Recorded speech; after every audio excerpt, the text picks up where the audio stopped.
Okay, ladies and gentlemen, sorry for that long intro. I had to do some last minute adjusting to the tweet because we have a guest with us. Mr. Titus has joined us again. Hello. I missed y'all. Missed you too. We also have Gala the Gal and Gala the Kid here as well. Hello. As Tamara, aka Mystical Oaks. Yep. And me. And we're probably going to have Becca and maybe Jason Bitbinger. Bitbinger. That's a good name. Bitbanger. Bitbanger. I like it. That's his new name.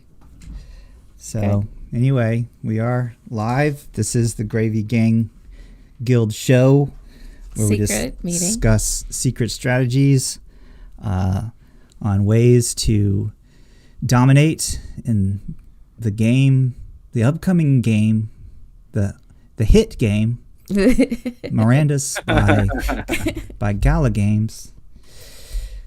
We might even play other games as a gravy group, as a group of gravy. A guild. A group of yeah. Gaggle. A gaggle of. Wait. Oh, I can hear. There we go. A gaggle of gravy. Guild goers. Gang members. Right. In Gala. That's a lot of goes. Yeah. That's the point. That's the point of this show, is to discuss the strategies henceforth and whatnot. Yeah. That's all I got. All right. Thanks for listening, everyone. Yep. Outro it. All right. Do that music again. Been fun. Has it been a whole week already? Oh, it's been a long week. Not in a bad way, but just shit happened. We've seen murder trials conclude, and all sorts of crazy stuff in the world of like good and bad. We had 420 on the same day. It's been a lot, and like the pandemic has taught us to deal with a lot, and a lot is a good thing sometimes, but a lot is a lot. A lot is a lot. I'm overstimulated. There's too much shit going on. I just want to curl up in a corner and hide, or just go to the beach and just windsurf or something. I'm over everything. I'm over the media. There's this everything. I'm over everything right now. I need a fucking break. That's where I'm at. I talked to a friend recently who was talking about how she's essentially disconnected from all the, like, for example, let's say you use Google Chrome on your phone. You're going to get a whole gaggle of stream stuff. Like, it'll tell you every day what you should be reading about. Right. And sometimes that's, world news, and that's a lot. Like, a lot of people I know have sort of disconnected from that because they're just like, this is killing me. It's like emotionally crushing me. And some of those we can just take it all and just take it all in and deal with it. But other people are like, this is too much. The world is going to shit every day a little, and we have to deal with that because we're ruining it. Like, we're polluting the world, and at least we're fixing it too in some ways, in terms of like justice and vaccines and things like that. So we're getting there. Well, so my thing, and it goes along with what you're saying. I like to browse Reddit every day, and I obviously am on crypto Twitter all the time, and there is a lot of great stuff, right? And there's a lot of cool stories and interesting things, but then peppered in, there's always some kind of fucking horrible shit. You know what I mean? Like, you will be browsing Reddit and there's like some video, some horrible fucking shit that happened to someone, and you're like, fuck. It's hard to that's the thing with this, like, we all know what's going on, in the world, because everyone has cameras. Everyone is connected. It is information overload, and there's a lot of I'm finding myself going, fuck, this coin or this shit coin or something is fucking, for example, okay, Doge was a good example, right? Or just recently, Pirate Chain just fucking went like ballistic. It went from like 30 cents, now it's at $8, like in like a month or some shit, or less, in a couple days. I don't know. I have to look. But it's like, why didn't I fucking invest? If you had like $50 or $100 in the shit, you'd be pretty good. And I'm finding that, and it's like, it's a lot. It's overwhelming, and it's like, and then I'm seeing like, and I'm happy for my friends. I'm happy for my NFT artists who are fucking printing money. Like, they are making so much money with NFTs and shit. And I mean, we're talking hundreds of thousands. Okay, the NFT boxes from Pranksy, they just sold $4.5 million worth of those things. That's awesome. And I'm super fucking happy and excited, but I'm like, I want to make money, goddammit. How the fuck do I do this? Like, how the fuck do I figure out how to fucking print money? That's where I'm at. I'm frustrated. So, wow. Frustrated right I got to now. remind you of two things. One, we have a finite amount of resources on our hands to essentially invest across everything. Otherwise, we dilute so much that we'd have to get like something to do like a 10,000x for us to make any money. Yeah. So make the good choices you're making and continue to make them, and trust yourself. Trust yourself that you're making good choices, because I believe you are. I know what economies you're in because we talk about them here. So I think you're doing good, and you're early. We're all early. Like, we're all really fucking early, and we're educated. These are things that many others do not have. And the money keeps coming into this ecosystem. There's a lot of fiat still moving to crypto, like more than's moving out. So what that really means is that at some point, if you just stay the course, you're making money. It's happening for you. Like, your retirement money is already in place. You just don't know it yet. Yeah, I feel that. It's like, it's been like a fucking hard year. Like, it's been really fucking tough. And especially like if you really haven't left your house much, like we haven't, like seriously. Now we have just gone out, you know, a little bit. We've done a little bit of like close by vacationing and stuff, like, but it's like, I'm pulling my hair out. And I'm like, I gotta do. Maybe it's midlife crisis. Maybe it's just my normal mental fucking issues. But I'm at the point of like, I gotta do something, and you know, I don't know. It's weird, but I don't Just know. keep buying more Gala, man. You'll be good. Mexican. Yeah, Charlie. Gala had a dip today, actually. Dipped 3 cents, I think. That being said, this is the right time to buy it, is my opinion, which is why I'm mentioning the 3 cent dip. Right. The other thing, Anything under 20 cents, I reckon, is a good buy right now. Yeah, it's at 0.022. Looks like right now. Yeah, it is a good time to buy. you know, if I had to pick, I'm not one of those persons like who's always talking about what he wants to buy or anything like that. But if I had to choose and like make a recommendation to somebody on the show, I would choose something along the lines of Filecoin or VideoCoin. Anything that basically does the IPFS style storage and takes it to the, like, you take an NFT, the actual art part of it, or the video that you want to host on the blockchain, and essentially puts it into pieces, like the same thing that BitTorrent would do with like a bunch of different people all hosting the same content, peer-to-peer. And those types of tokens, I think, will make you some money in the near future. And I think people just aren't quite 100% in place on those. So I think at some point those are going to peak. Those are going to moon. You know what I just came across just What? by accident? Tell us. Have you guys heard of the horse racing thing? Oh, you were telling me about that. Zed. So you can buy, and they're NFTs. It's all on the blockchain, and I think they use Matic. But basically, you can breed racehorses. I don't know how it works. I couldn't see that you could like bet on the horses, because I guess that would be like just straight up gambling. I don't know how they're doing that, but I thought that was really cool. And they have a really, okay, so when they're doing the horse races on the website, it looks like just little dots, right? Like a top-down view, and you see the horses racing. But they have a 3D view, which is really fucking cool. So if you click the 3D view, it shows you the horses racing in 3D, and they're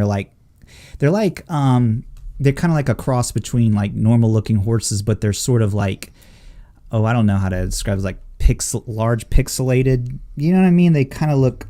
They don't look like just regular horses. Let me see if I can find. Zed.run is what the website is. And Cool idea. oops. Wow. How do I close this? Okay. Can hear it. Nice. It's cool. There's certainly no shortage of breeding type services like in the NFT world, like with CryptoKitties being the original template for that.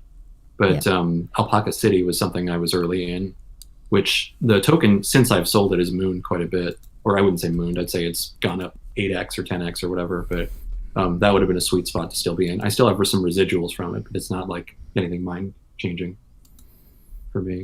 What's amusing me is that if you jump on OpenSea and you look at the what was the NFT you just brought? The brewery? Oh, yeah. Yeah, they're selling them for more than what they're worth, and you can still buy them on the Gala website. Really? Yeah, they're selling them for like 60,000 Gala. Wow. Yeah, Just they're for anticipating the sellout price. That's just for when somebody buys up the rest real quick, and then suddenly people go looking for more. Right. That's the way I do it, at least. Okay. But yeah, always an old friend told me that whenever he purchases NFTs, the first thing he does is list them for like 2 or 3 times their original price immediately. They're available, as an OpenSea asset for sale. I wouldn't recommend that for everything, but for some things, for sure. I'm looking forward to seeing what they're going to be worth me when it's like a month before it's released. Oh, yeah. I can't wait. I mean, that's the thing. Like, honestly, though, can you imagine, like, when the fucking game actually comes out? I feel like anyone with like 5 nodes is sitting pretty right now, because as soon as those things are tokenized and they're worth like whatever on the market, God, imagine money printers for sale. Yeah, I like the idea of them being NFTs. That's pretty badass. Look at the broadcast chat, and you can see the horses I'm talking about. So if you go to see, they're really cool. Looking. So go to... This is beautiful. Yeah, it really is cool. So go, let's see. If I give you this link, it's probably the race is going to be over. But, and you can watch them race in 3D, and it's really fucking cool. I was really impressed. That didn't work. Anyway. And how much does that cost to put one in a race? Like 1/8 or something? I don't know the details. So they had a thing, the marketplace, like on their website, where you can buy the horse or whatever, and then you can breed them and stud them out and do all kinds of shit. But they sold out in a couple hours, and I don't know how to get these on the secondary market. I think, like I said, I think it's on OpenSea, but they somehow use Matic, which I am not familiar with quite yet. But I can bring it up to speed. Yeah, so it's probably like BSC, right? It's just another chain that you have to hook up with MetaMask and shit. Almost exactly. Yeah, that's what I figured. So I'm sure it's super fucking easy. But Sour Patch Kid is in the lead. This is cool. Like, I could see people streaming this. Like, I don't know if you guys can click that link, but there's a race happening right now, and it's really cool. And you can actually move the camera around and stuff, I think. Or you could. Yeah, if you turn off... Yeah, I'm watching it now. Yeah, it's cool, right? Yeah, you can move the camera around, and I'm watching the horse. I could see people streaming and, calling, Once Upon a Time is in the lead. Milkshake, second place. Reflex is coming up. Missile Attack. Once Upon a Time, Missile Attack. Oh my God. Yeah. And I think it would be fun. And it's Once Upon a Time, and then we got Reflex, and I don't know how they do that shit, but so Once Upon a Time won the race. And it's like, I don't know, like I said, I think if you own a horse, you can have them race, and then that's how you can win money or something. But I don't see that you can just straight out bet, like, someone, like any one of us could just go on here and bet, because I would imagine that would be like, don't you have to have like license to fucking be a digital horse race gambling? Okay, we buy a barge, and then we are on it Pirate streaming radio. this. Yes. But so Once Upon a Time, this is cool. This to me looks fun, and it's like, as soon as they're available to buy, I'm gonna see if they're not crazy expensive. I might try to get a horse, because now it's like, okay, back in the day, or I guess now, people own art, and they own racehorses, and they own land, and there's all this shit you can own that like makes you money. And that's kind of like what's happening now. We can own a fucking digital racehorse and some land and Mirandus. I'm looking at the prize pools now. There's one there. It's like prize pools $307 USD. Oh, okay. Not Yeah. bad. Yeah. You're Okay. early. Entry fee is $25. So if you click that, can we just pick a gate and enter a racehorse?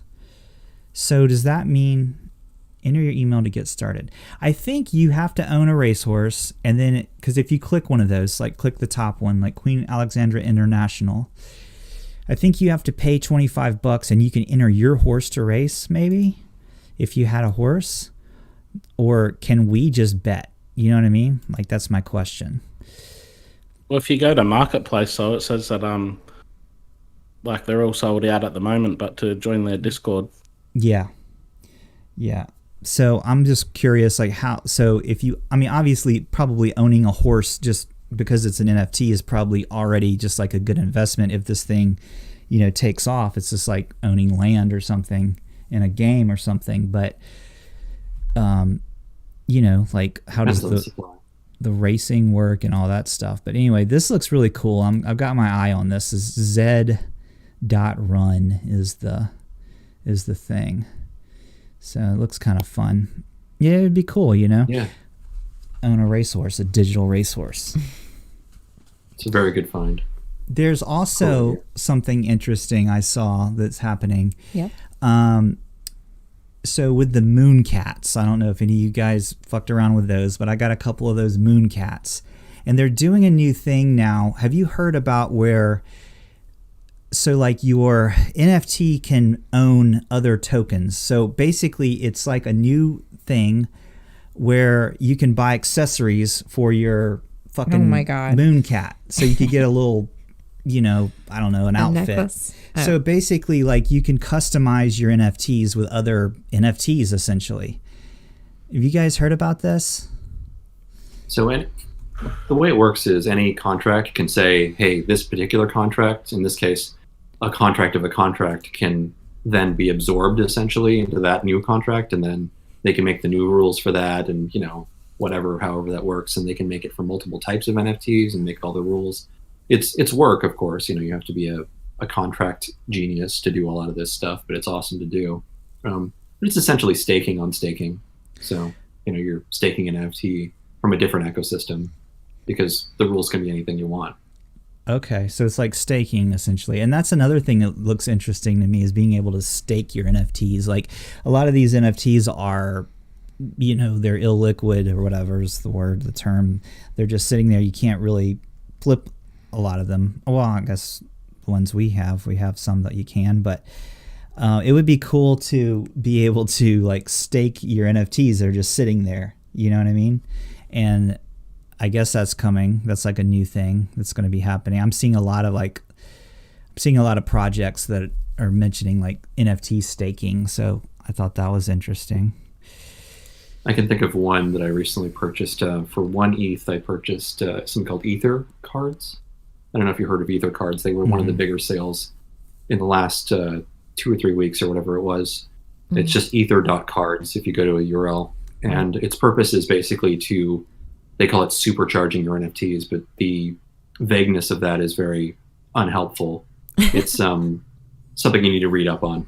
The idea is that they essentially enable features in a marketplace, and that having an Ether card allows you access to it. And that if you're a founding Ether card member, then you get certain perks that are random based on the Ether card that you have, which has, based on the type of one you got, more perks that are going to get added to it as time goes on. So it's still being built, but the bright side is, at the very least, if you were to buy one, you get some very pretty layered art. And the first thing they're doing is allowing you to deconstruct that art and look at the art layers that they've built the NFT art from.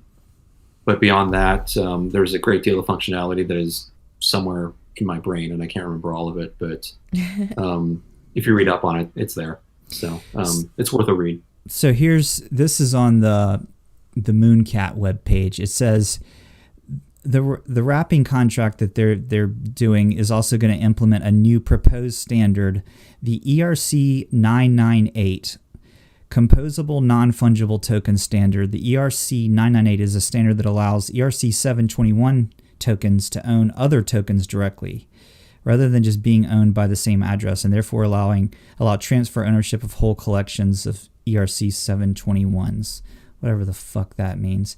Where did I see that they could basically you can you can buy bling shit. out your kitties? Yeah, bling out your kitty. That's what I'm trying to say. Yeah. I want to bling It's my not kitty. the first. No. It's not the first project to mention ERC 998. I don't know who came up with the standard, but I think it's just something that everyone's sort of leveraging from reading it. But ERC 721 is one of two NFT formats.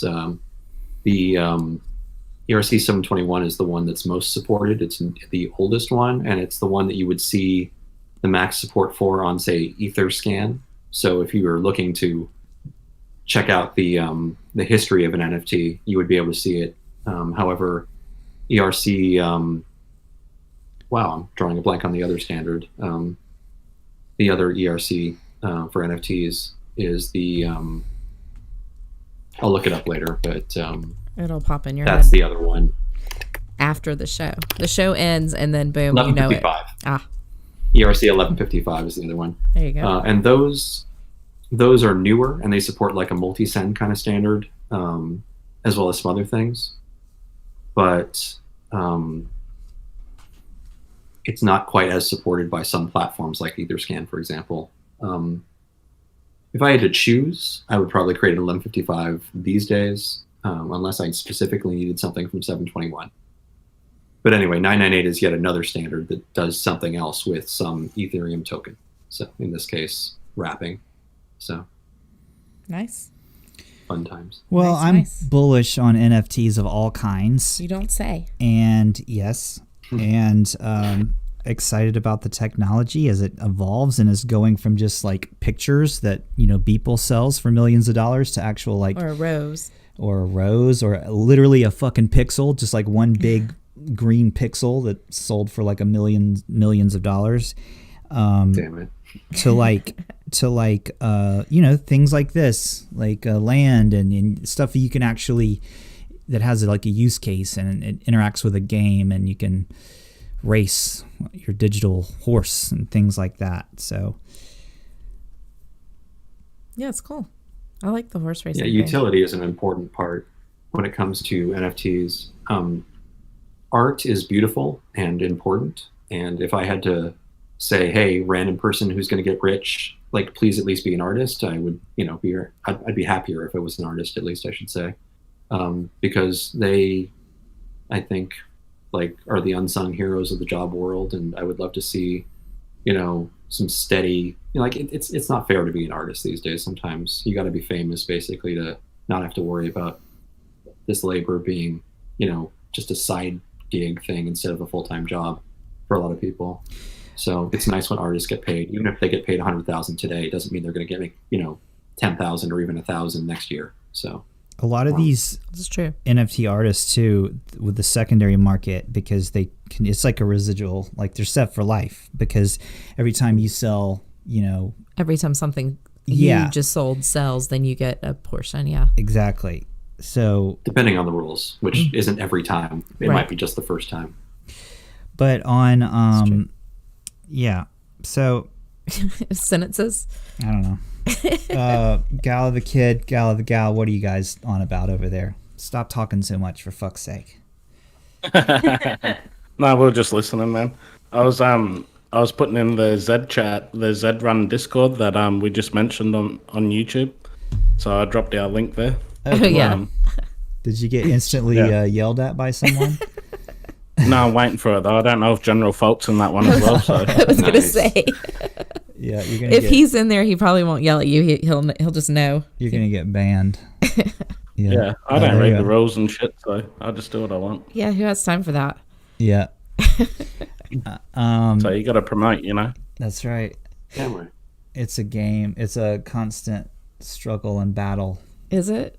So yeah, as a content creator, you or an artist. So these guys that make all this fucking art, and there's a ton of them out there that no one even hears about or sees, and some of them have figured this shit out. Like, they've got the whole fucking thing figured out. It's not just about like making cool art and stuff. You've got to somehow get your name out there and become, how do you become a Beeple? Now, Beeple is interesting because he's doing something crazy with his every single day. He's making art, every day he makes something. And doing something like that, or, it's not just creating art or being talented or whatever. You have to figure out the whole fucking thing. There's business involved. There's that's what marketing. When we were on that Clubhouse with Bootsy, he was saying that James Brown said that to him, that it was like 90% business, 10% music, or something like that. It was a high percentage of 70, 80, 90, right. All the same, whatever. Yeah, exactly. It's like to do it, like you've got to really be. And that's what happened, I think, with a lot of these, like, you hear the stories of like Elvis and stuff, and his manager like totally took advantage of him, or just these super talented people that get completely like taken advantage of, because the business part of it is not exactly easy, and it's not something that like everybody can do, so it's to be like really successful and stuff. Now some people it just happens for them and they figure it out, but yeah, I think it takes a certain type of person that can kind of do it all, and knows how to do all of it. I don't know. Or a good team. Yeah, well, it's usually the person that's writing the check is the one with the money. So even with the what's the guy's called? The one you just brought up, the NFT artist. Yeah, Beeple. Beeple, yeah. The person that paid the 69 million, he's the one that's in the money. Yeah. But no one really talks about him. Well, no one really talks about what Beeple was doing before he was doing essentially something that a lot of artists have done. For example, Jonathan Colton did a thing a week for 4 weeks, I think it was, where he created an entire song, like composed, produced, and essentially released for free an entire song every week for quite some time, and then did this repeatedly for however long he did it, and they were fantastic. Like some of those songs I still listen to today. And Jonathan Colton's just a nerd. Like he's just some dude that just happens to be particularly also talented and nerdy. But Beeple was like, he was giving like a lot of the visuals that were used in major concerts, live performances by popular artists. He was giving that shit away. Yeah, so I think he still that's branding. does that. Yeah, I think that's business shit. Yeah, he gave away. He created like all this badass, video stuff. This, I think, eclectic method. Johnny said that if you've gone to a concert and you've seen like badass like video in the background, it's probably Beeple, because he produces this stuff and just gives it out for free. No, he doesn't even put his watermark or anything. It's just like, here you go. And that is cool. And, the guy that we met, Tamara, that does the song a day is Jonathan Mann. He was with us when we were talking to A Lot of Money and Johnny the other day. Yeah. He does that too. He's on Twitter, Song a Day Man. Mm-hmm. He does, he's been doing a song a day for 12 years. That's cool. I'm reading his bio right now. I know. Yeah. He's and I went cool too. To his website, and he does like jingles and stuff. Like you can, what's that called when you like hire someone to do something?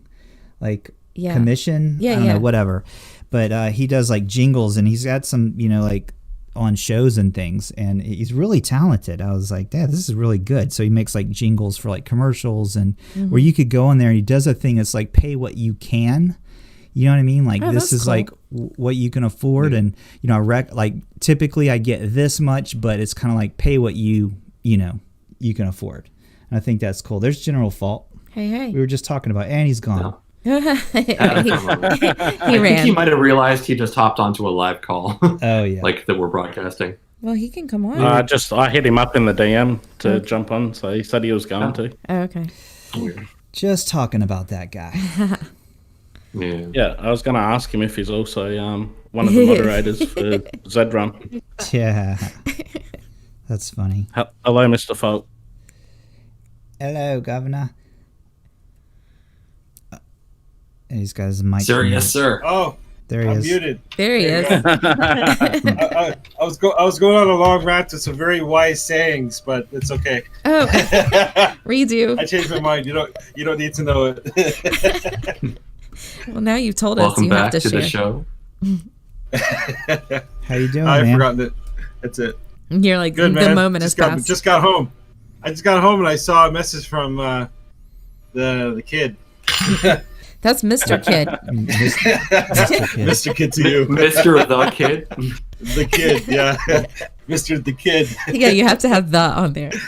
Yeah. No, I knew you guys were on. Sorry. On Thursdays, sometimes I have conflicts because my team goes out into around the Toronto GTA areas, and we just drive around dropping off food. And we have a place we set up. We hand out to about 150, 200 people in the evenings, right? So we do that, and it's just part of a citystreetoutreach.org. It's where we, like shill it.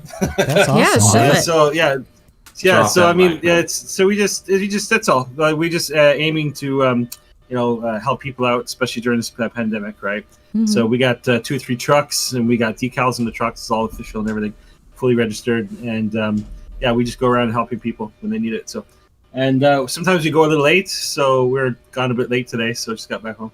Cool. Reminds me of Food Not Bombs is something I used to very briefly do around here. One of those. Oh yeah, there's a lot of kinds of cool sites. Like there's foodrescue.ca is what I learned about there about a year ago. And they pull a lot of anyone who's got food that you want to get rid of, you just put it there, and some organization somewhere will come pick it up. Wow, that's cool. Yeah. So that's the thing about like how much food we waste, because in the United States, I don't think they're even allowed to like give the food away or something. I'm talking about restaurants and buffets and grocery stores. It's not illegal. It's just really risky because we sue everybody here, which means they're concerned about. Basically, their legal teams are going to tell them don't do that. Yeah. You have to partner with an organization that makes it safe, liability-wise, for you to do it. Yeah, that's right. So they give it to us, and then we pick it up, and we give it to everyone else. I guess we take the fall. That's pretty badass, cool though, that you do that, and you take your time to... because there are people we have no clue because we're very spoiled, we're all like well fed, but there's a lot of people out there that don't get food, for whatever reason, and it's crazy, and it's like you don't. Well, go ahead, sir. Oh, well, I was speaking to this one guy he was Polish, and he basically said that he's lived most of his life in Canada, and I believe he's over in Saskatchewan or Vancouver, Saskatchewan. I think it was anyways, he was someplace over west, and he was working at a farm for a while too. But he's more of I think he used to work in a machine shop for most of his years. And so when he finally, I guess, retired from that, and he ended up moving to Toronto, he ended up living in government housing. And he said basically he doesn't have any skills to make money. He's already in his late 60s, right? Mid to late 60s. He doesn't and he's basically just by himself alone in an apartment. And where the mail apparently is a bit shady there, whether you get it or not, or if they lock anyways, he was going on about some issues he was having there, and he says he can't really trust the people in that building, and he says I can't go out to cottages. He says people have cottages there. He says I have no money to go. I don't have a cottage. I have money to go anywhere. I don't have a vehicle. I have money to get a vehicle. He says basically I'm just living. Check to check, assistance, I guess, check to assistance check. Right. And whatever retirement assistance that he gets in his small little apartment. And he says, I'm just waiting to die, basically. Like, what else can I do? Right? It's like, I can't make any other money. I'm just by myself alone here. I'm just, counting the days as they go by. And and this guy has a wealth of experience and knowledge over his years of dealing with so many things. And he's a very good historian. I mean, he really knows a lot of history about places, right? Mm-hmm. But I'm like, get this guy a teaching job or something. Right. But, anyways, I could tell he's got a lot of teaching to offer for sure, but he just decides to, and he comes down, he enjoys showing up, grabbing food, and just chatting with some of the guys in the team and chilling with us there. Literally chilling because it was literally snowing this morning. It was my God. It was so cold. It was it was like, earlier in the week, it was almost in the the sun was out, it was nice and warm, and then it's like I wake up the next morning and there's like snow on the ground. What's going on?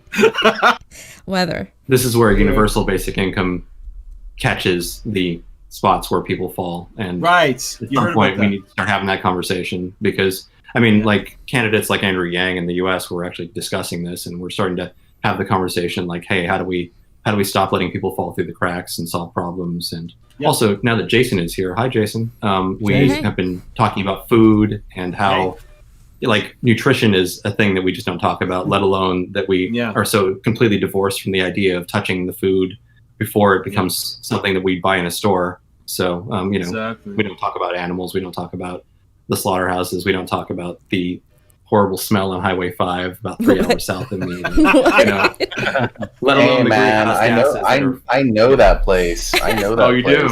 do? Yeah, I used to. My grandfather used to have a cabin up in the mountains. Other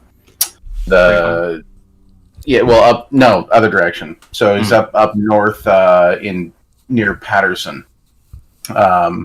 And anytime we would drive there, we'd always drive past Harris Ranch. Yeah. And I was a little kid, and I would remember it would wake me up, and I'd be like, "Oh my god, it's so gross!" Yeah.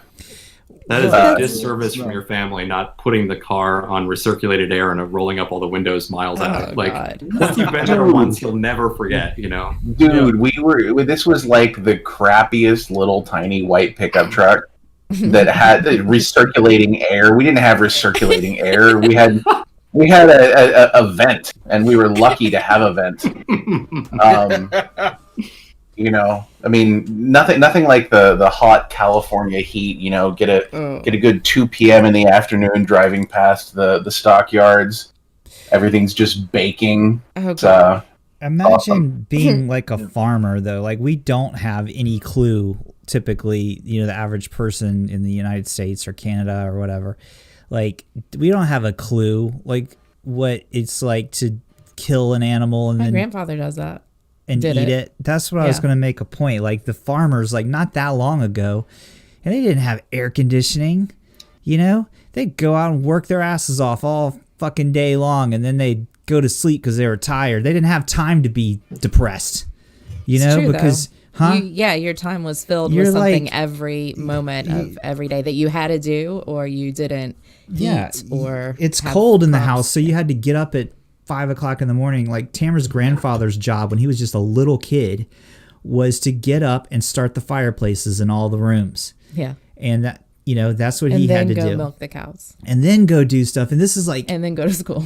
Yeah, then you go to school, and then, then you come home and work your ass off. Your day starts at 4 a.m. Yeah, he still gets up at 4 a.m. Yeah, and then that's why he. Well, then he went into the army. So. That's why he joined the army. He's like to get the fuck away from the farm. Like it's such hard work. I'd rather join the army and get my ass shot at than stay here and have to work my ass off. But then he wanted to go back to the farm. So yeah, and then he came back. But and they bought he and his brother bought the farm and. From the dad or something, and still in the family. But anyway, and the old house is still there, but barely. But we don't have any clue, man. We just call Uber or our wives make us food. Why are you looking at me? I have a small idea because I lived on an organic farm, solar powered for many months, in the middle of the Nevada desert. A place called Stagecoach. You've probably never heard of because nobody has, but it's. I slaughtered the only animal I've ever slaughtered there, and it was a turkey for turkey dinner for Thanksgiving. And I'm since vegan, so obviously that had an effect.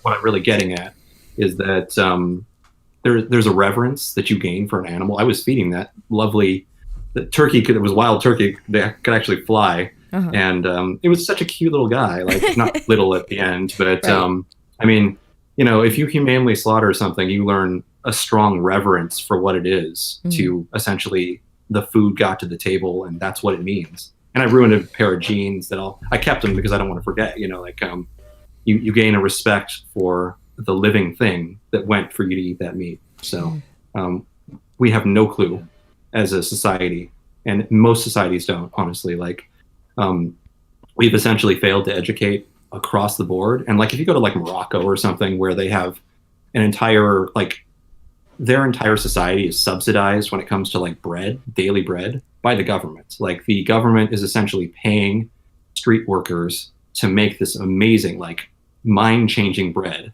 right on the street, and it's so good. And all you have to do is basically just, like if you want to work, you just get in on that and you feed the population, and everyone gets this amazing top-tier bread that'll it'll keep you warm, it'll keep you full. It's delicious, and that's a game changer. Like it's such a basic good thing. with bread. What gravy? Now Segue.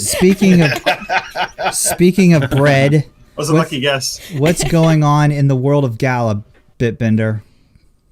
There is so freaking much going on. You have no idea. Tell us about it. Absolutely madness. Hold on, I'm just looking at some dude's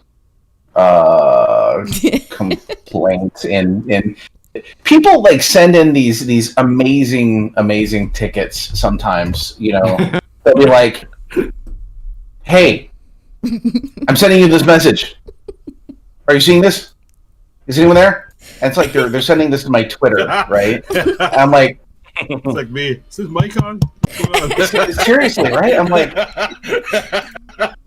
hold on, let me. I've been waiting 30 seconds. Where are you guys? Yeah, where are you? Why does this scam? Yeah, it's a scam. So I was just reading that, and I said one moment, and I'll go deal with that later. I have no idea what it's about. They're gonna. There's been a lot.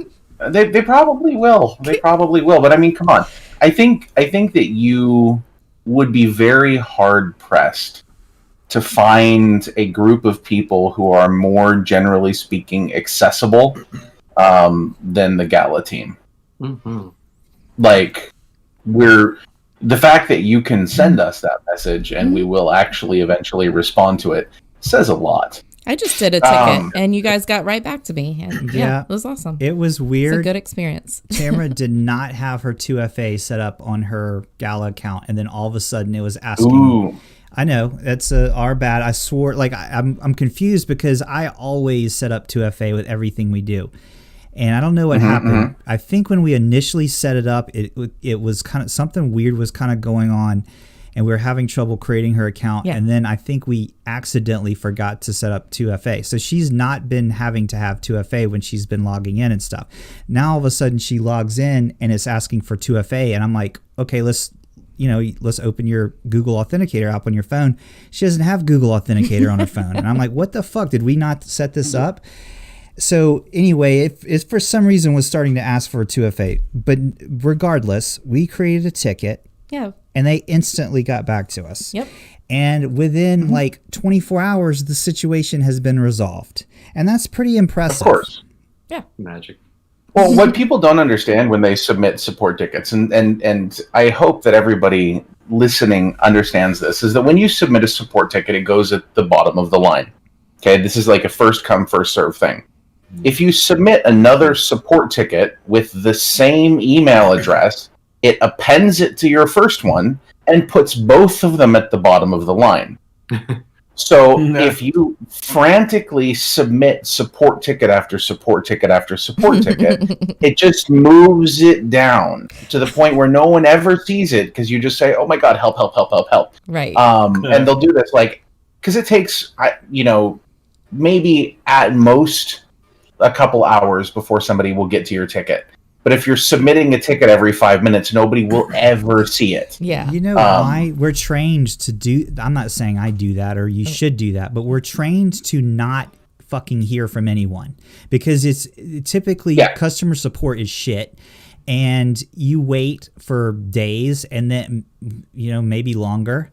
And so we're kind of used to like not getting good customer support. And that's with almost everything.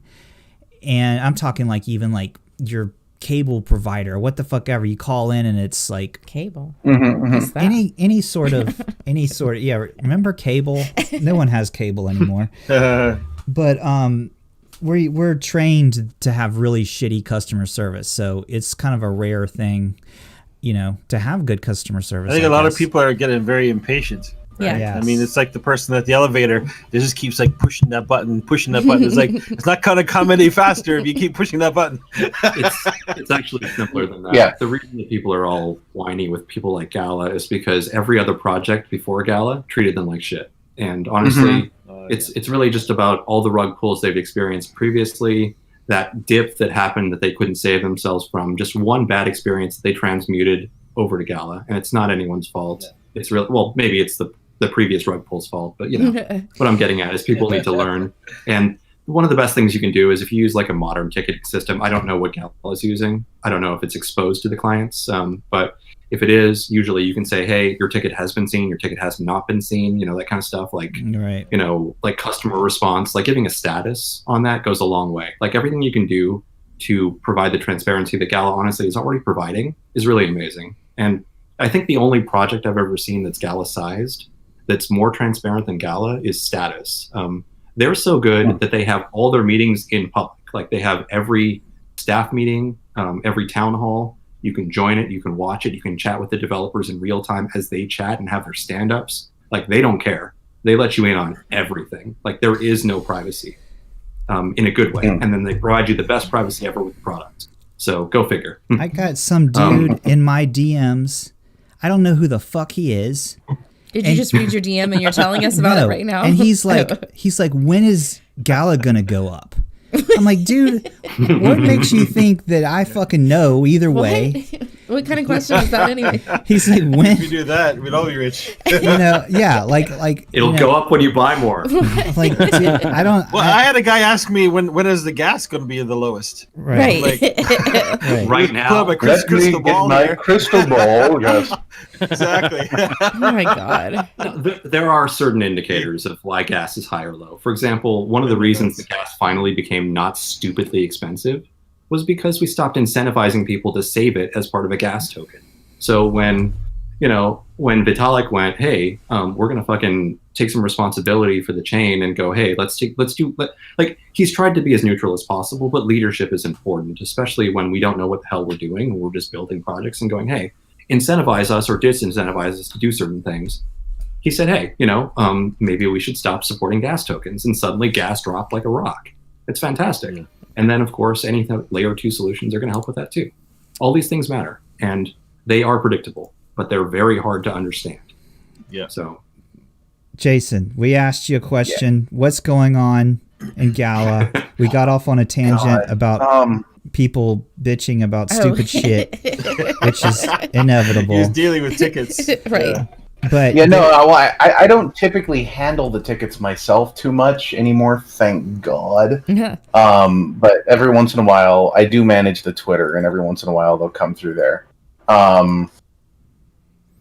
Yeah, actually, I think he's actually listening now. Oh, yeah. He knows you're talking about. Yeah, that's so funny. I saw you on Twitter complaining, or trying to get help from a company from Amazon Canada. Oh.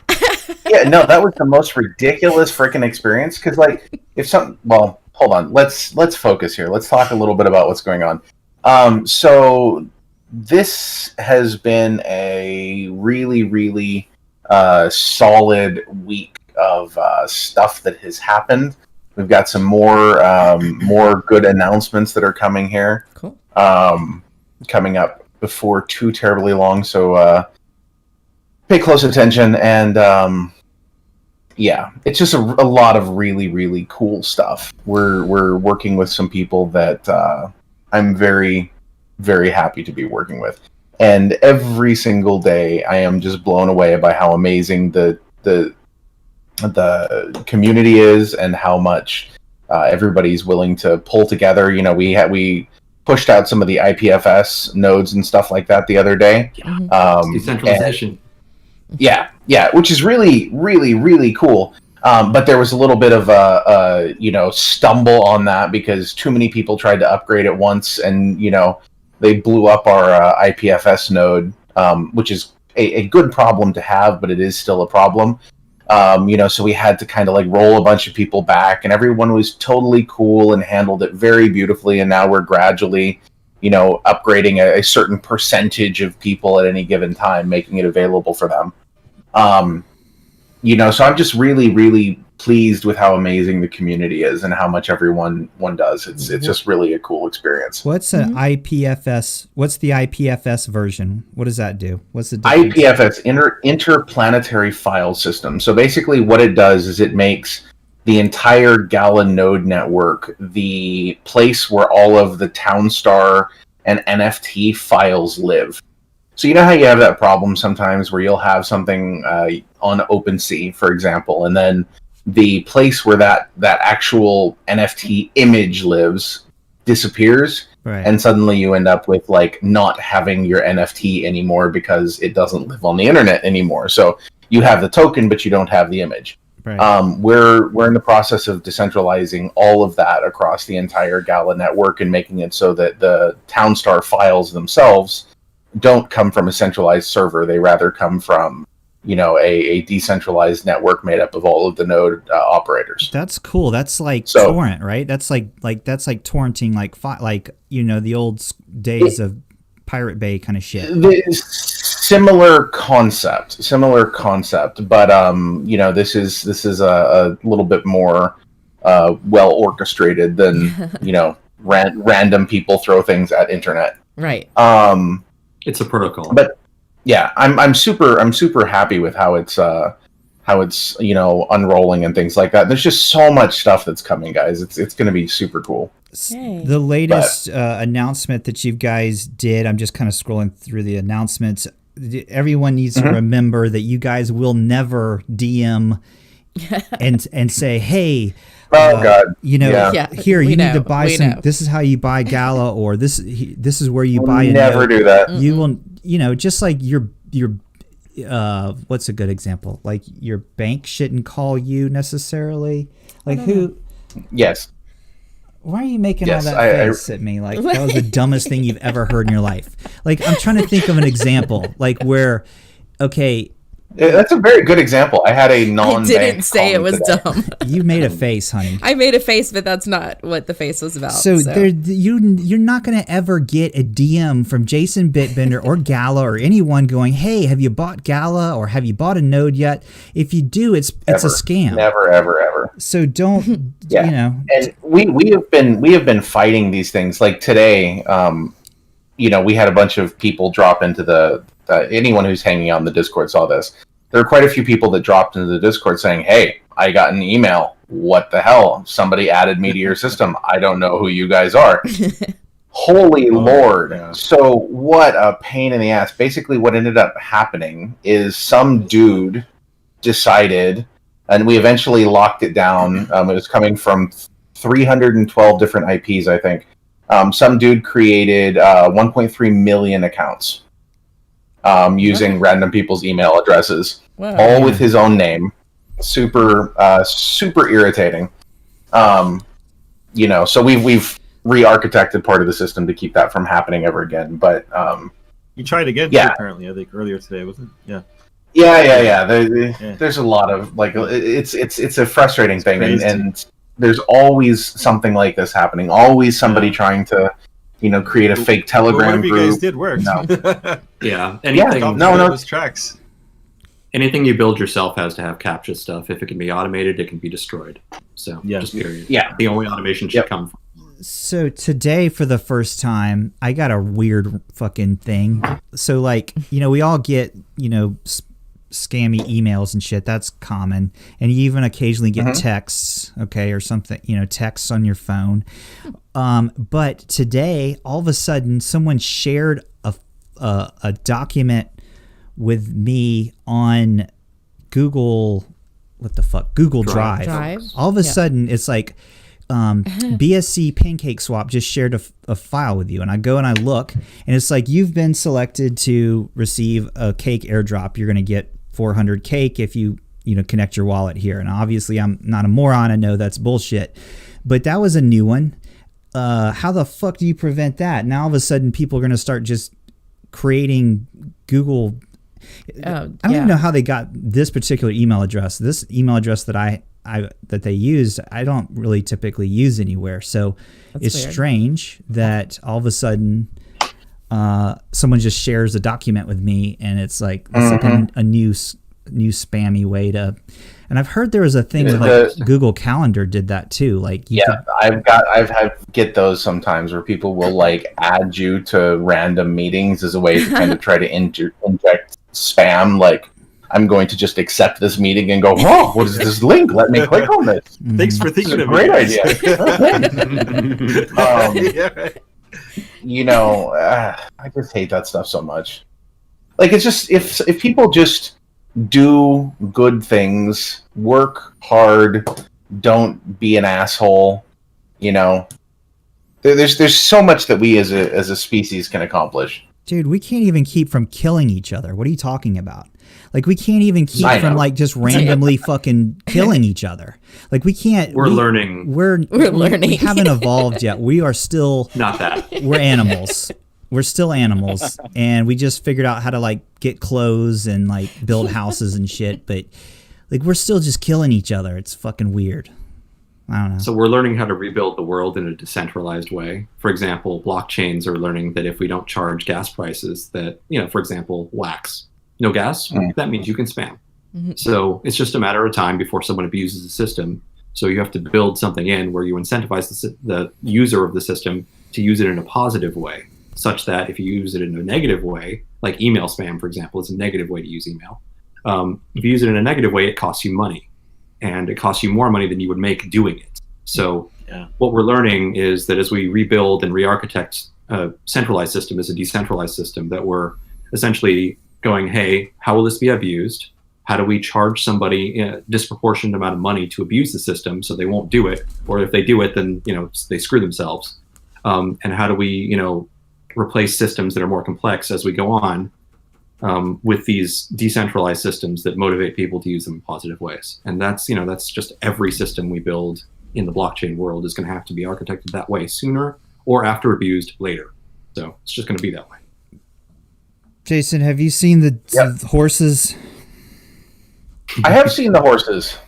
Cute. They are very horsey. I like horses. You gonna buy one and race them? I don't even know how or where to do that. I've been pretty busy. I'll send you a ref link. Where does one do that? Send me a ref link. I will go and look at horses. Each get 5% off if you buy one. So I know it looks like paper folded origami or something. Yeah, it's cool. I like the art style. I like the art style. Low poly art. Me too. It's cool if you click the thing and watch them race in 3D. It's like They're the Cybertrucks of horses. They're really cool. Yeah. Well, guys, is that a cloud they're racing on? Yeah, it was. It looks like some. Is that like Jade Road on a cloud or something? It's cool. It's very it's nifty the way they got it worked out. Interesting. It's like a Mario Kart track. Very or alien. So I think Gala Games needs their own horse. Yeah. There you go. Yeah. You can name the horse Gala. That's actually a good name for a horse. Or what's another good name for a horse? Race spot. How about Fancy Lady? I'm having a fun. So I get people that send me random messages. They are listeners from around the world, and apparently there is this gigantic conversation going on right now in the Korean cacao community that has sort of started around the topic of Gala Games. And they are discussing my lack of hair and whether or not I'm bald or if I shave my head. And it is a serious discussion. Oh my god! I was about to ask you about your beard, and then you bring up your hair. Timing. Yeah. Well, it's the beard is a thing. It's really driving me crazy because for starters, I am genetically disadvantaged. I have genetically faulty upper lips. I don't really have much of an upper lip at all. It's just like this little itty bitty line, so there is no room for a mustache to grow. So what grows there grows directly up my nose, and it is making me insane. I'm excited. I'm excited to see what this looks like. I have gel, just kind of curve it down. You haven't seen it? Do you remember? Do you remember those little magnet things where you got like yeah. Oh yeah. what were they called? Like Woolly shaving? Walter. Yeah. No, it was like Woolly Willy, the little magnet guy where you're a little kid and you have a little magnet pen and there's iron filings in there. Yeah, that's kind of what it looks like right now. Give it time. But no, it'll get there. I mean, because somebody did legit donate $100,000 to Alzheimer's research, so I have to grow this for a month now. Yeah. Or not a month, 6 months now. 6 months. Wow. So it's 6 months. Yeah. So it's gonna. We're gonna see what this looks like. I have not done this before, so. But it's growing directly at my nose, and it's making me insane. What is your wife? $1,000 donated to like Alzheimer's. I would draw my face with Sharpie every day in a different direction. Like that's amazing. I'm so happy. Right? I'm super stoked about it. Yeah, it sucks that you have to suffer, but like I'm hoping, I'm curious as to what it's going to look like in the long run. I mean, because it's like super blonde on my chin and a little bit of the mustache part, and then the rest of it is inexplicably growing in like seriously black, and I'm blonde, so I don't know. Like it's like black. It's not even, Remember it's that? Kind of funny. Remember funny. the scene or the episode of Seinfeld where the guy shaved his head his whole life, right? And then Elaine's dating him, and she's like, I wonder what she would look like with hair. So he starts to grow his hair back, and it didn't grow back really well. It's like he realized in the process he'd gone bald. He'd gone bald. Has that ever crossed your mind? And I'm saying this as a person who is also follically challenged. So if it does happen, if it happens, Jason, I'm not going to judge or anything. I'm just wondering, is that something you're worried about? If you grow your hair back? No, all of my family, all of the men in my family, on both sides have very full heads of hair, even up until they're 80s. So I think I will always probably have hair. It just will go like brilliant, shockingly white and become like whipped cream wispy. Like a hobbit. So sounds lovely. Very. Yeah, no, seriously, I will definitely go like grizzled fat wizard is pretty much the direction that's probably going to go. All right. Here's the question that everybody wants to know: when is this Mirandus game coming out? Oh my gosh. Let's see. What can I give you? There's so much cool stuff coming. So what I will say, and here's a little alpha leak for the Gravy Gang. Nice.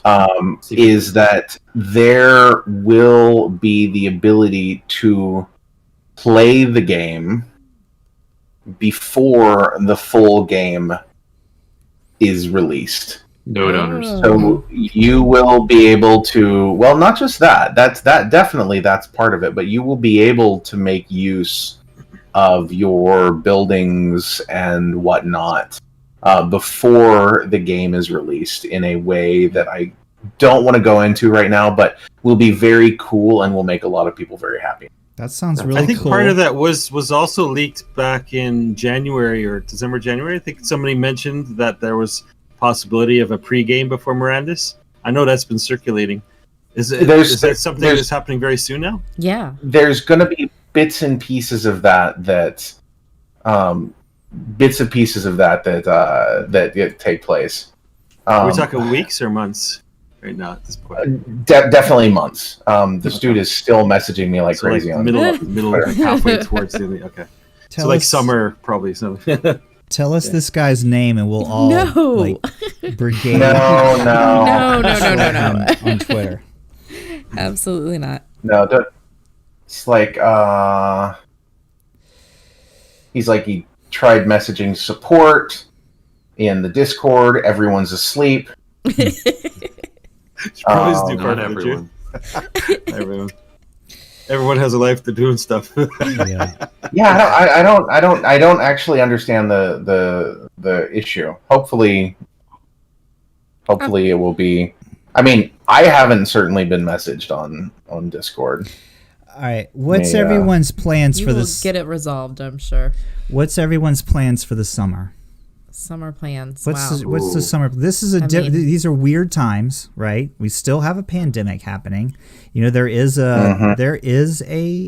several vaccines. So depending on what your point of view is, that's a good or a bad thing. But at least people are. It seems like people are starting to be able to go out and kind of somewhat socialize again. Does everyone have plans this summer to do that, or are we all sort of still like waiting a little while to see kind of, you know, what's up? Because I think we're all a pretty intelligent group here. I'm only going where I can drive, and I got my first vaccine. I was finally eligible 2 days ago. No adverse side effects have been fantastic. I got the Pfizer BioNTech one, and I got another one scheduled for 3 weeks from now. Once my immunity is built up, I guess that's 80% immunity in 3 weeks from 2 days ago. I'm probably going to go to Southern California, see a bunch of friends who are also vaccinated, but no one who isn't, and just be responsible. Just anywhere I can drive, NorCal, SoCal, maybe Nevada if I'm feeling particularly crafty, but no flying, no planes, because planes are ridiculous right now, I think. Yeah, I've heard that they're totally not doing the, like, you know, I don't see how you can fucking socially distance in a fucking airplane. Come on. No. They're going to pack those fucking airplanes like sardines. I was playing like a knee game with the dude sitting next to me last time I was on a plane. There's no way. Yeah, but airplanes are so, like, it's bad, especially if you're kind of a tall or large person. Like, airplanes can be fucking miserable. But General Fault, what's your summer plans? What are you doing? Oh man, I've got so much stuff going on. Well, I run a business. I deal with some healthcare stuff, but I also been splitting off into business, crypto and blockchain. I've been just trying to. I've been gearing towards writing frameworks for software that I want to try to release. Like, for example, there's one I was working on. I finished a bot for the Haven County, right? So we have a validation bot, and there's a bunch of other stuff now that it does. I'm working on some artificial intelligence stuff that I'm integrating into that. Some AI research I've been doing over a number of years. Maybe make some fun, like. This is one game that was actually pretty cool, and it's almost like D&D style game, but you can kind of like just tell the bot what's happening, right? Like look around yourself and tell it what you want to do, and using AI, it actually starts to build a picture, like a whole adventure from speaking to it, right? That's cool. And I thought it was actually quite smart. It was very nicely done, actually, and very intelligently looks at what you're saying, and it comes back almost like the dungeon master saying, okay, you chose to do this, and this is what happens next, and then it's kind of like you're going on this adventure. It gets kind of addictive. So cool. I figure, a Discord bot to do that would be kind of cool.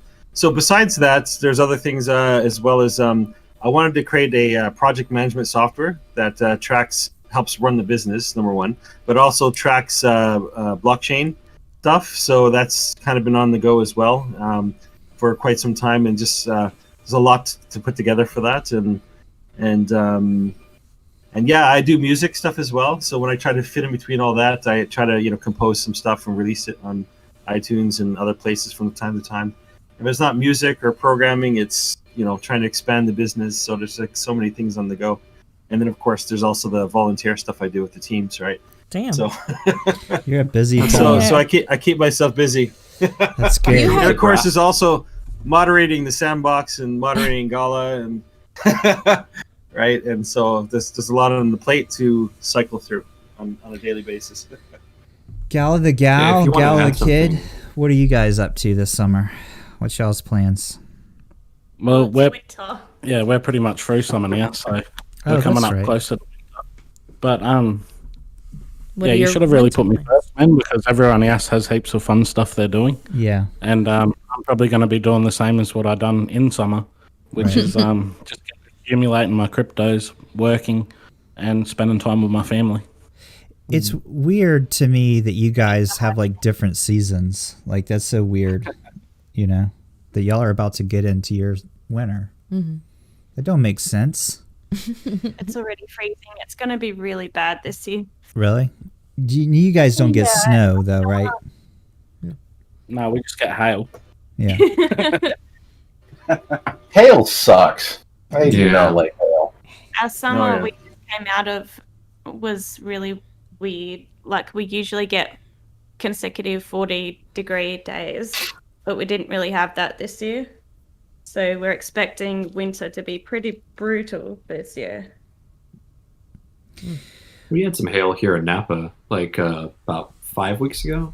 It wasn't, like golf ball sized hail, like no cars were damaged, but it was surprising.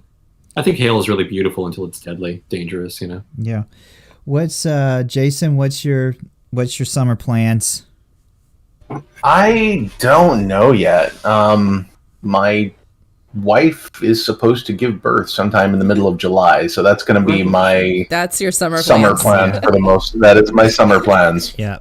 Well, congrats on that. You will be busy, so definitely. Already busy. I don't know. That's going to be crazy. Yeah. Yeah. You're like, busy 6 months ago, that's for sure. Is this your first child? Yeah. This is. Okay. Oh. This is.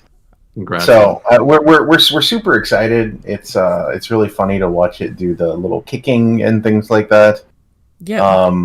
Do you know? Is weird. Okay. Like, it's a little girl. Oh. Nice. Congratulations. It's weird. It's weird because it's like, on one hand, it seems like the most natural thing ever, and on the other hand, it's like my wife has been taken over by a xenomorph. Right. Yeah. And I don't really know, and I can alternate between those two extremes. Like, oh, this is so weird. Oh, this is the weirdest thing I've seen in my life. It's kicking the inside of you. What is going on? Oh, it's yeah. I think It's interesting. the thing, So what's his first word gonna be? Is it gonna be Gala? Gala?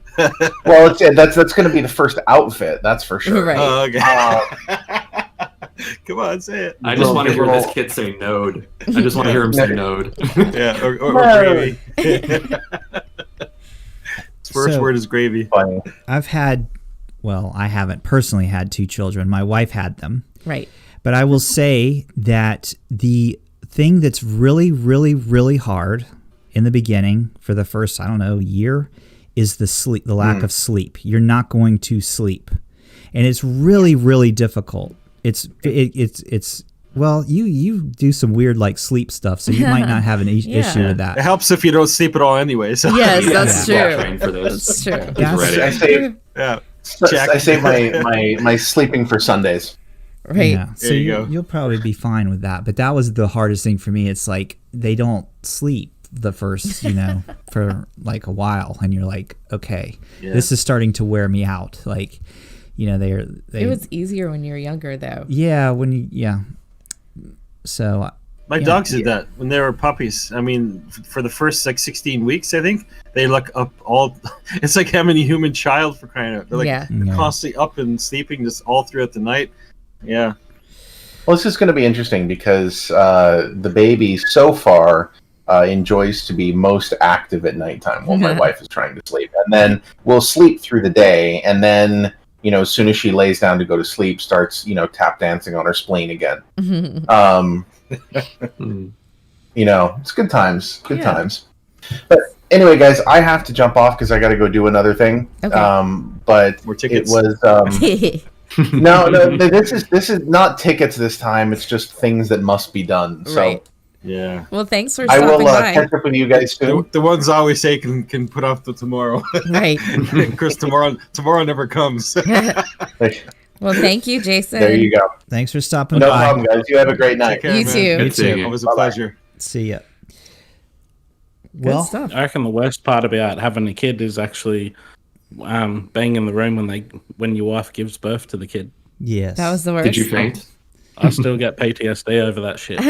So Did you see this everything?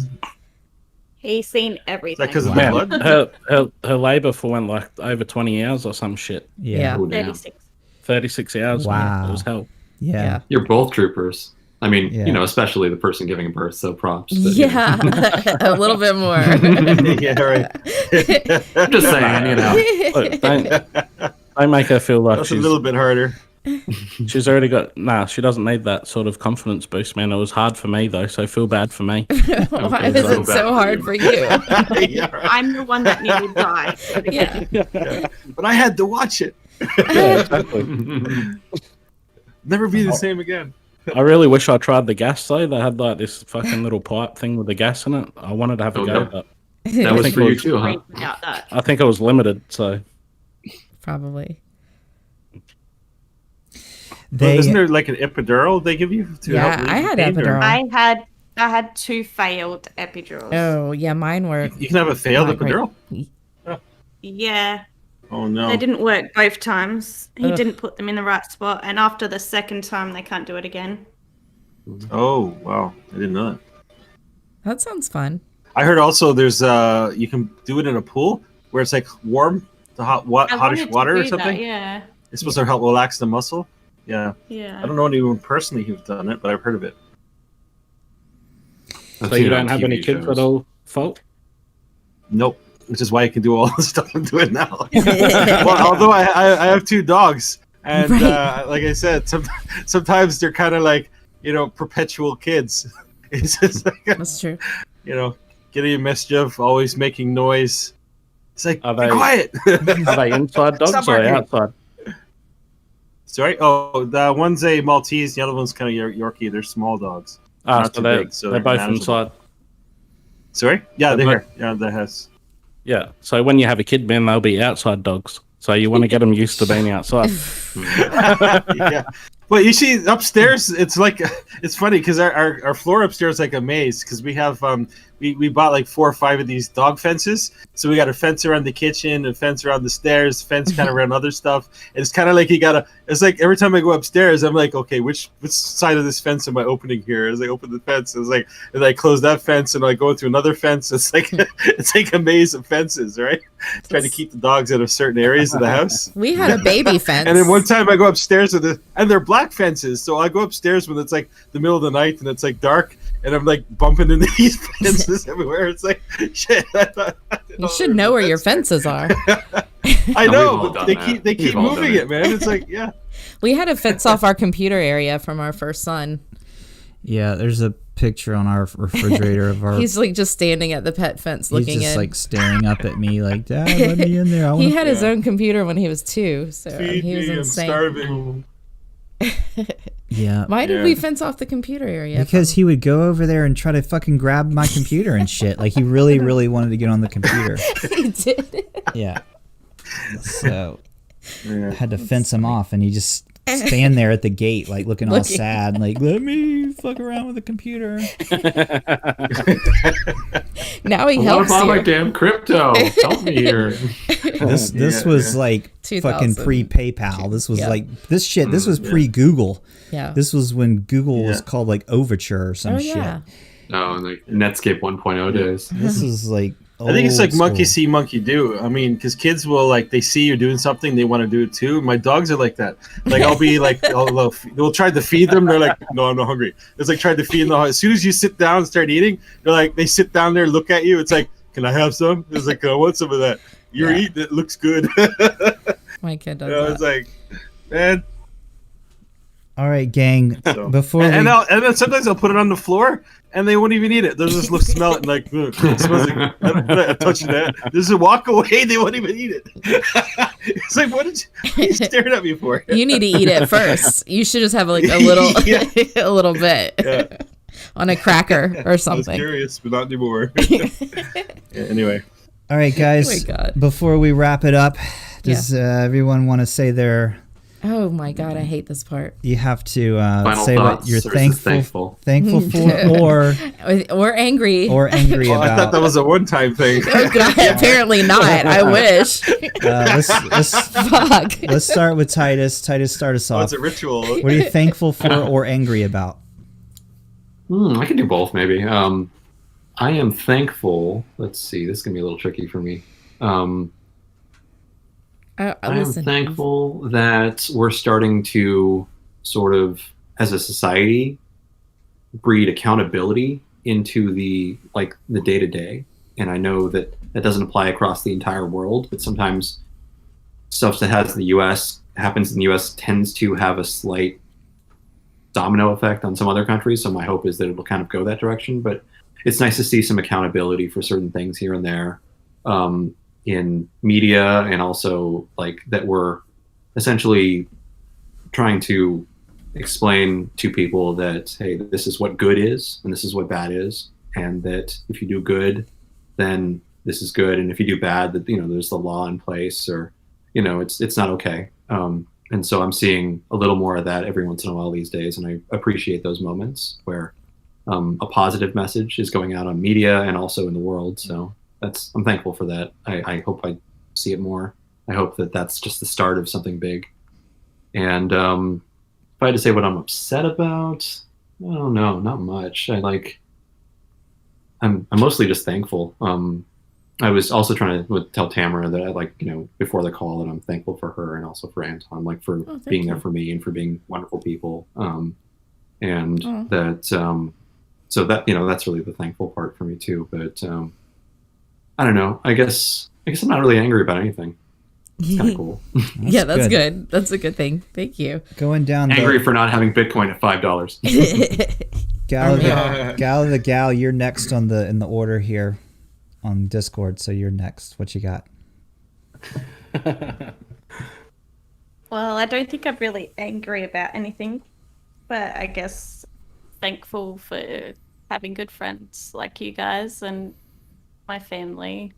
And I'd like to see everyone sort of spend some more quality time with their family and friends, and sort of disconnect sometimes from social media and worry about what's important so we don't lose what's right in front of us, I guess. That's good. That's a good point. We forget that we do get sucked into this whole social media thing and online, and we need to spend more time. And it's worse now, man, because of COVID. It's all worse because it's pushed all the social media and all the rest of the stuff as well. So you actually lose your connections. Yeah. It's like, I look at my son, man, and he's actually a really good talker, but I look at some of his classmates, and you can tell that they spend most of their time watching TV or not really communicating much, and it's sort of like they've lost it. Right. So I think that if you're on social media too much, you do lose that. So hopefully they do more chats like we're doing now. So, at the least. Gala the Kid, what are you thankful for or angry about? I'll start with thankful then. So I'm thankful that 4 years ago when I was diagnosed with cancer that I actually made it through so I can spend time with my son and my wife. That's awesome. I'm thankful that I got to meet you guys as well, because obviously if it went bad, that wouldn't have happened. And I'm a bit angry that Bitbender's not growing his nose hairs to fight off his moustache hair. So that's funny. That is upsetting. Yeah, that angers me too. I'm upset about that. If he got more aggressive with his nose hairs, it would fight the moustache hairs. So. Yeah, there'd be some kind of battle at some point. Maybe somebody donates another 20 grand or something. Ooh, that's an idea. That's an idea. There you go. Someone should make them NFTs and have them race in the... Yeah. General Fault, what are you happy and or angry about? I'm happy it was nice and sunny today. I'm happy that I have a pie upstairs in the oven cooking, a pot pie with, I think it's chicken and a gravy sauce. Yummy. Gravy. Yum. Right? And I hate that when I woke up this morning, when outside it was snow everywhere, at least scattered, because I could have sworn it was much warmer than that a few days ago. and there's some weird temperatures going on right now, but that's kind of annoying that it was cold. And freezing today. It was really cold on the one day, the day of the week that I'm typically out and about outside doing stuff. Yeah.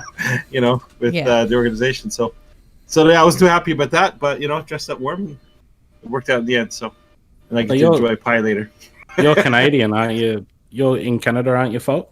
Yeah. Yep. I'm in I'm in the GTA area of Toronto. So not in Toronto, but kind of the greater Toronto area, they call it, right? Oh, so cool. like not further away from it, but 15 minutes from Toronto actually, I guess. Yeah. So the traffic's not quite as bad up here, thank God. I like Toronto. Toronto is cool. Toronto's beautiful. Toronto, Yeah. yeah. Toronto. You guys don't have a summer though.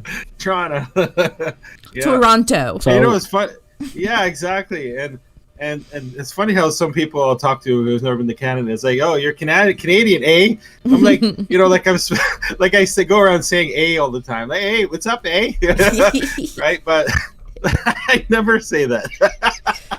I think that's like mostly people like, I don't know, BC maybe, or somewhere out west. They say it a lot, but not here. It's a lot of multicultural places, races around Toronto GTA everywhere. Oh my gosh. Tamara, Very, very. It's the dialect and everything here is quite. Yeah. Tamara, it's your Americans turn. and Go ahead. Go Go ahead. ahead. No, go. No, what? Go. hey, May. Yes, yo. Go, done. go. All right, so yeah, for one, I don't think you guys actually get a summer, do you? Oh, here? Yeah, it's just like cold all the time. No, we get summer. So typically, yeah. So June, July, August is the summer. September starts to get cold. October, November, right? By November, it gets really cold, and then December is pretty much winter. January, February, right? So December, January, February is kind of the winter season, and then March, April, and May is kind of like when it is where it transitions to spring. So it's like the month before it starts to transition. So right now we're in April, right? So it's starting the transition. So between December, January, and February, right, is usually when you have the winter season. So March, right? March begins the spring transition, right? March, April. So April, now we're transitioning. We've had good weather. Like we have had weather that was quite warm. Like I've been outside with t-shirts, right? So, but the weather kind of fights. It's like you're kind of at the point where it's kind of goes cold and it goes hot and goes cold and it's hot. It's like it snows and then it's sunny the next day, and it doesn't want to give up the winter, right? And then by May the tug of war is done, right? It's like, okay, I give up, right? And then yes, the spring starts. Tamara, you have that tug of war again June, and then by July we have summer. So we do have summers, and it gets as hot as 30 something degrees here during that time. What is that, Celsius though? Yeah. Yeah, so it's still, last still year like was winter up to in 33, Australia. 34 degrees Celsius. Yeah. Yeah, well, that's not too bad. Yeah. Actually, it got so hot one time a few years ago, my engine gasket melted. Oh, damn. An old vehicle I had. Yeah, the engine pretty much blew right out. I had to get a new one, but it was an older vehicle, so it was expected. But anyway. Tamara, happy or sad? It What does do you get got? pretty hot. You just made me like spit across the room. Yeah. Let's hurry this up. Come on, I could have got all day. What the hell? We got dessert to eat. Come on, move it along. Tamara, tell us what the fuck you're Me? happy about. God damn it. What? I didn't hear you. Could you say it again? I'm unhappy about this part of the show. Why? Not my favorite part of the show. Also, that Becca didn't make it. Yeah. Yeah, I know. I'm sad. She in Telegram was telling me that she has a Sasquatch story. Oh yeah. So really wanted to hear it, and I'm disappointed that Becca did not make it. What for are you multiple happy? reasons, but What are you happy about? I thought it was an either or. No. Oh. Okay. All right. No, it's not. Okay. You did what you're unhappy about. I'm going to say what I'm happy about. I'm happy that our oldest son seems to have found his happiness. Yeah, I'm happy about He that is too. thriving and doing really well With a mermaid. in the what is that shit called that he's at? I know what it is. The Conservation Yes. Very Corps. excited about Yes. how important that is. Yes. The Conservation Corps. Yes, he is Yeah. in the Conservation Corps. He left us and is doing that, and he is super fucking happy and having a blast. And he's with, like, they go around and they do all kinds of stuff, right? The Conservation Corps, they do like all kinds of different things, and it's usually like younger. It's like team building and stuff, but they go and like volunteer and do all kinds of crazy stuff. Look it up sometime.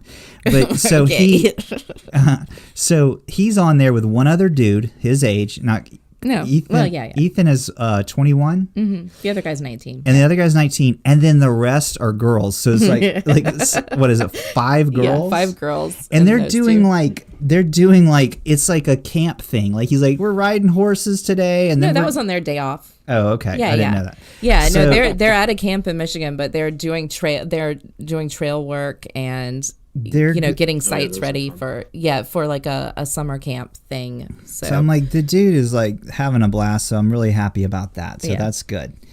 It sounds like when I was working at Circle Square Ranch back in the day, and we used to prepare on the weekends, Saturdays and Sundays. They were teaching us how to cook and how to ride the horses. We gallop through the forests and stuff, and kind of because during the week we had to train the kids on how to use the horses and the buggies and cook and stuff cool. like that, right? And usually it's quite a moment. Sir, go ahead. Yeah. Usually they go like out in the woods. They're like on and off for I think like 7 to 9 days, and so they would be camping in the woods and removing all like the non-invasive, like the evasive plants, I guess, right? The bad plant species that are taking over Poison and making like bamboo and just stuff that isn't supposed to be there. So and then doing but then trails. they do over other just crazy shit. Like they are sent to help with like natural disasters. Yeah, natural disasters. Like floods and stuff. And they had them like scrubbing mold and shit from like under people's houses. So like low income Fucking housing crazy. and stuff. Like Yeah. when they got flooded, they would send the Conservation Corps in there, and they would like literally they're like scrubbing mold from like crawl spaces. So it's not like they're just out all having fun and shit. It's like hard work, but it's supposed to, the whole program is supposed to help you like develop team building skills and all kinds of cool shit like that. So Well, he got lucky this time because he's instead of just camping in the woods, they've got like a house, so he's got like a bathroom and yeah, because typically they're just in the woods, just like roughing it.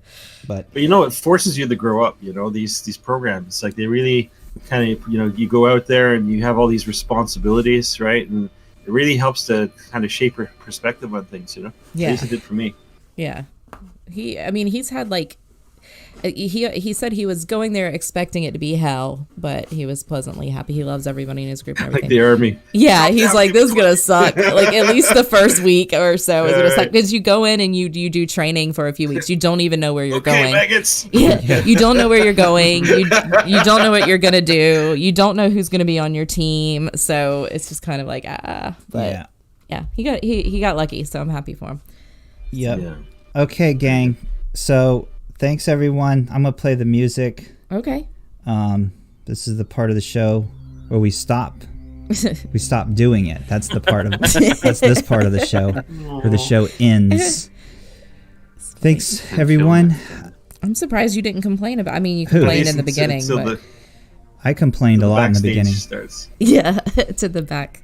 Yeah, I did some complaining in the beginning. Yeah, but you didn't complain at the end. It was it's pretty. Yeah, I'm gonna put it on the calendar. I ended on a happy note, and that's I'm trying to keep it positive. Yay!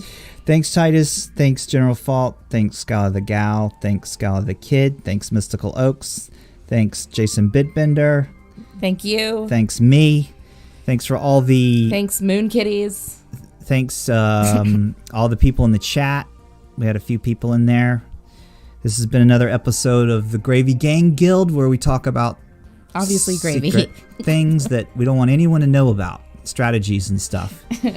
And we didn't do that at all this time. I don't even remember what we talked about, but I'm sure there was some good stuff in there. If you listen back, you'll probably learn a few things. Mm-hmm. And that's it.